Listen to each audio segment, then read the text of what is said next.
This is week 2 for our brand new Simple Survival series featuring special guest survivalist Creek Stewart from the Weather Channel's Fat Guys in the Woods. Last week we showed what it takes to create a wilderness shelter, and today we will complete that shelter by starting a fire by friction.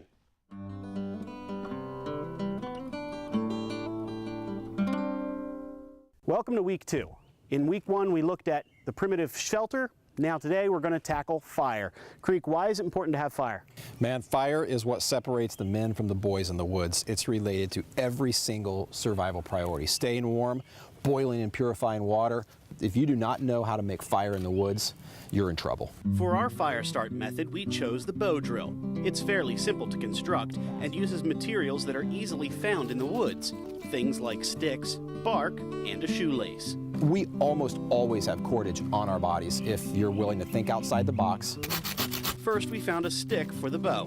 About arm's length with a slight curve is perfect. Doesn't have to look pretty, just gotta work. Next, we constructed a spindle from a piece of dry plant stalk. Make it nice and smooth. That end like a hot dog, this end like a pencil. Using the bow drill takes patience and practice, something I currently lack.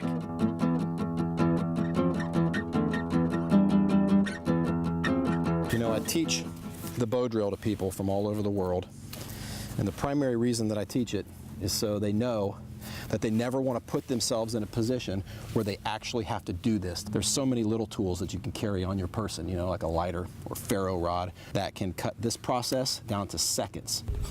Since we don't have the option of a lighter, we need to make this work. You're doing awesome. After finding our rhythm and making a little smoke, Creek made me stop so we can adjust for a final push. We're going to generate dust. That dust is going to reach a certain temperature that turns into an ember. But we've got to carve a notch to collect that dust. That dust turned into an ember, a tiny spark that we had to grow with flakes of dried wood. We're going to sprinkle it on top of that.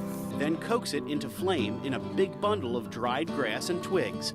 The more you see this smoke as you're blowing, the harder you can blow. Fire likes to climb, so that when you see flames, you're going to rotate that tinder bundle upside down. Go ahead, put it in your fire bed. Add in more sticks, grass, and tinder, then slowly, patiently grow your fire.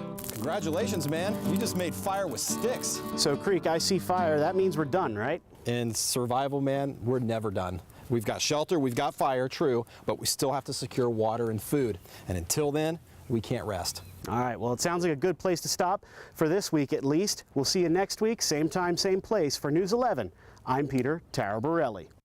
And don't forget, there are still 2 more weeks to go where we will learn how to find and purify water and locate food in the wild. And of course, Chad, all of this is leading up to the June 7th premiere of Fat Guys in the Woods. Yeah, 9 p.m. on the Weather Channel, which is either Blue Ridge 35 or 621 HD.